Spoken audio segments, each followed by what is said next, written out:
Halo lagi. Oke, langsung aja ya. Hari ini kita mau bedah satu kasus lingkungan nih yang lagi rame. Soal penghentian operasi dua pabrik baja di Tangerang. Iya, PT Power Steel Mandiri sama PT Power Steel Indonesia kan? Yang di Cikupa itu. Betul. Ini gara-gara sidak dari Kementerian Lingkungan Hidup, KLH. Kita rangkum dari beberapa berita nih, ada CNN Indonesia, Tempo, Antara, semua tanggal 23 Mei 2025. Oke. Jadi misi kita hari ini, kita pengen tahu nih, apa sih sebenarnya yang terjadi di kawasan industri milenium itu? Kenapa KLH sampai segitu tegasnya, dan ya apa artinya buat kita semua, buat Anda juga? Siap. Kayaknya ini kasusnya cukup serius ya kalau dilihat dari reaksinya. Nah itu dia. Puncaknya kan pas menterinya Pak Hanif Faisal Nurofik datang langsung ke lokasi. Oh, beliau turun langsung ya? Iya, dan katanya nih beliau lihat sendiri asap dari peleburan bajanya itu wah ngebul parah gitu aja ke udara. Nggak ada pengelolaan sama sekali. Waduh. Sumber kita malah bilang menterinya sampai ya bisa dibilang emosi gitu. Langsung minta semua kegiatan stop saat itu juga pas lihat prosesnya. Bisa dimengerti sih reaksinya kalau kondisinya separah itu. Jadi akar masalahnya apa nih sebenarnya? Bisa dijelasin nggak? Oke, jadi gini. Intinya, ini pelanggaran berat soal pencemaran udara.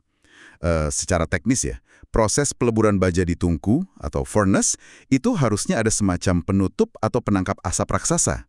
Namanya hood. Oke, HUT ya. Fungsinya? Fungsinya ya buat nangkap debu sama asap pas baja cairnya dituang, biar nggak kemana-mana. Nah, di dua pabrik ini, dari temuan di lapangan, hoodnya ini kayaknya nggak berfungsi normal. Nggak berfungsi maksudnya rusak atau gimana? Bisa jadi rusak, atau mungkin nggak dioperasikan sebagaimana mestinya. Akibatnya yaitu, debu sama asapnya berterbangan bebas di area produksi, terus ya lepas gitu aja ke lingkungan luar. Jadi nggak ada penyaringan sama sekali dong asapnya, langsung keluar gitu aja. Persis. Harusnya kan asap itu ditangkap hood, terus disalurkan lewat pipa tertutup. Disaring dulu di cerobong, baru deh dilepas. Nah, proses penting ini, penyaringan ini, yang nggak jalan. Wah bahaya dong kalau gitu. Banget. Dan ini bukan asap biasa loh. Sumber kita nyebut ini ada kandungan debu dan logam berat. Jelas ini berbahaya buat kesehatan masyarakat sekitar pabrik. Seberapa jauh sih kira-kira dampaknya ini bisa nyebar? Ada info soal itu? Nah, ini ada sedikit variasi nih di sumber kita. Ada yang bilang jangkauannya bisa sampai 3 kilometer. Tapi ada juga sumber lain yang nyebut, secara teori, potensinya bisa sampai 30 kilometer. Wah, jauh juga ya kalau sampai 30 kilometer. Manapun angkanya, 3 atau 30, itu tetap menunjukkan potensi dampak yang luas kan? Belum lagi, isu ini dikaitkan juga sama kontribusi ke buruknya kualitas udara Jakarta. Kan dekat tuh Tangerang, Jakarta. Bener juga, nyambung ya isunya. Terus tindakan KLH setelah Pak Menteri lihat langsung itu gimana? Kayaknya cepat banget ya geraknya. Iya, cepat dan tegas banget. Begitu ada instruksi dari Menteri, tim Gakum KLH, itu penegakan hukumnya, langsung turun.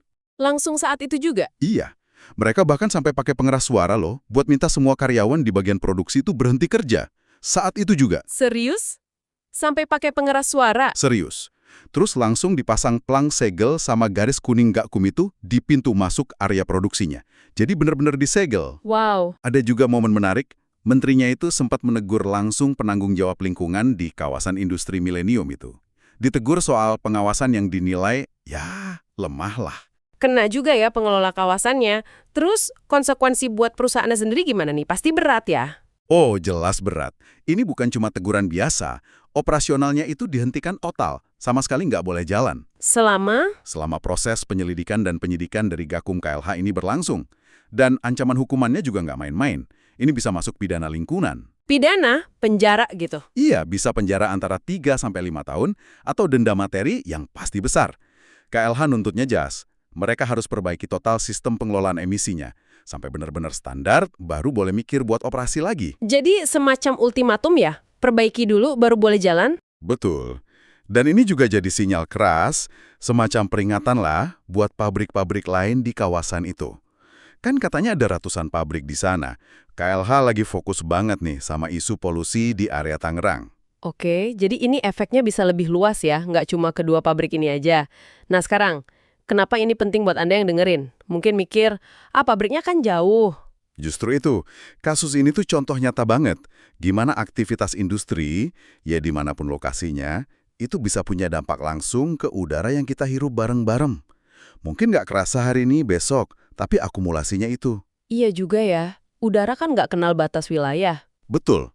Ini juga nunjukin kalau, oke, penegakan hukum lingkungan kita itu ada dan bisa tegas. Tapi di sisi lain, muncul pertanyaan gede. Kok bisa ya pelanggaran separah ini kayaknya baru ketahuan sekarang? Pengawasan rutinnya selama ini gimana? Nah, itu dia pertanyaan bagus, selama ini ngapain aja gitu kan kesannya. Jadi ini kayak dilema klasik lagi ya, antara butuh industrinya buat ekonomi, tapi lingkungannya juga harus dijaga. Bisa dibilang gitu. Jadi kalau dirangkum nih ya, poin pentingnya, ada pelanggaran berat soal pengelolaan emisi berbahaya, asap dan debu di 2 pabrik baja.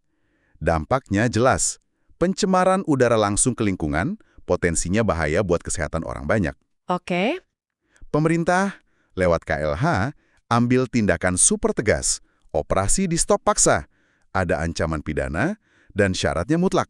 Perbaiki sistem sampai benar, baru boleh buka lagi. sip. Nah, sebagai penutup nih, mungkin ini bisa jadi bahan renungan buat kita semua, buat Anda juga. Kalau tindakan tegas kayak gini baru muncul setelah ada pelanggaran besar yang ke-expose, gimana ya caranya biar kita bisa mastiin kawasan-kawasan industri yang pabriknya banyak banget itu benar-benar nerapin standar lingkungan yang ketat dari awal? Pencegahan ya maksudnya? Iya, preventif. Dan yang mungkin lebih penting lagi, gimana peran kita, peran Anda sebagai masyarakat, bisa nggak sih kita ikut ngawasin? Atau mungkin melaporkan kalau ada dugaan pelanggaran. Biar tindakannya itu bisa mencegah, jangan cuma reaktif setelah kejadian kayak gini. Gimana menurut Anda? Mari kita pikirkan bareng-bareng.